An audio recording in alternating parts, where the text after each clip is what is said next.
Yes, both LaMelo. All right, we're switching gears here. We're going to Miami. Okay, Miami having an interesting day, if you will. They were hosting the Nuggets. You saw Pat Riley there, but did you see this? Butler's agent, Bernie Lee, released a statement from Butler prior to Friday's game where Butler simply said, "I'm back," from a 7-game suspension. Here's Butler's looking back, hitting an elbow jumper. Heat down 13, though. Duncan Robinson finding a cutting Butler. That's an easy layup for him. Heat now down 14, under 2 minutes left in the third quarter. Butler, turnaround jumper along the baseline. That's good. Butler at 10 points in the third quarter alone, finished the game with 18. So he was back until the Nuggets took over. Saw this earlier. We'll show you it again. Jokic just passing the ball to Aaron Gordon somehow over his head. That's a dunk. Nuggets going up by 11. Final seconds now of the third quarter. Nuggets up 95-86. This is Jamal Murray to Jokic alone.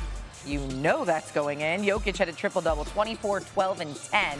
His 17th triple-double of the season. Nuggets up 12 at the end of the third. We're in the fourth now. Gordon finding Murray along the baseline. Makes it look easy. Nuggets now up by 22. 2.5 minutes left. Murray in traffic. Tough floater. Gets it to go. He had 30 of his own. Nuggets win 133-113. After the game, though, Butler wearing Michael Jordan's 45 jersey and saying this. There was a lot said by everybody, except for me, to tell you the truth. So we'll let people keep talking like they know everything, like they have all the answers. And then sooner or later, the whole truth will come out. But until then, we'll continue to let people talk. And if I'm here, I will get out there and play. You said you didn't know if you'd be able to find your joy playing here. Has anything changed in the interim, and do you think coming back and getting back out on the court, that could potentially change, or are you still have the same feeling that you told us 2 weeks ago? I was told to say no comment, so no comment. It felt good to get out there and compete, and actually run around with these guys. You know, as much as everybody may think, I don't got a problem with these guys. These guys are cool, they're my friends. Some of them tapped in, some of y'all didn't. Don't think I don't know that.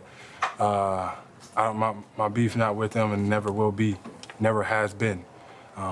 But it did feel good to get out there and play some basketball. Kevin, it's going to be the same thing about questions. Okay, what's it feel like? What's going on in the background? I mean, from your perspective. Y'all the one that ask the questions. I just answer them. So whatever questions. Question, is it fixable? Is what fixable? This situation the way it is now. And no comment.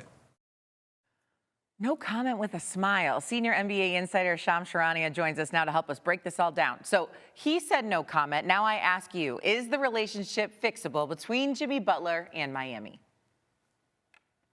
Shay, I'm going to translate that no comment. Perfect. It is not fixable as it stands right now between Jimmy Butler and the Miami Heat. Last week, Jimmy Butler met with Pat Riley, reiterated his trade request face-to-face in a meeting with the team president of the Heat for over 2 decades. And then I'm told on Thursday, Butler met face-to-face with Mickey Arison, the Heat owner, and the CEO, Nick Arison, and nothing has changed on his trade request. In fact, I'm told that he doubled down in his meeting with the Arisons. And so the Heat have had conversations Friday with interested suitors in Butler. They've operated as a team that is looking to find a trade for Butler between now and the February 6th NBA trade deadline, but they want to have their needs satisfied as well in terms of their desire for role players that can come in, contribute, potentially having draft capital.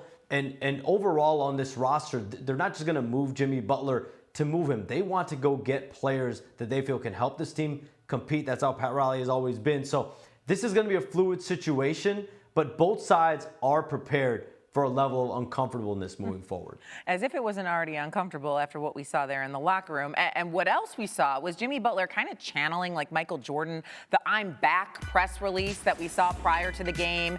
And then he was in his jersey after the game, the number 45, which we remember Jordan wore after he came back from playing baseball. This isn't really the same thing, though. So can you explain the comparisons here that I think Jimmy Butler is trying to draw?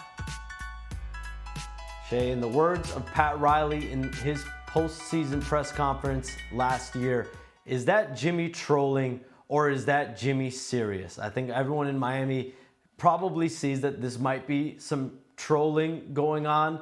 And that's really at the crux of all this when you think about it. The Pat Riley, Jimmy Butler relationship and how that has evolved and in a lot of ways has gone off the tracks. And that's why we find ourselves in this position where Jimmy Butler wants out of Miami. Yeah, which he has made very clear, and I think we're all just waiting for that uncomfortableness that you talked about, Shams. We appreciate it. We'll see you back in a little bit. Wanna try to boast at what I look like. Keep them down, try to wear, I pull up long range. Jimmy with the heat, I'm on fire. It's NBA over here,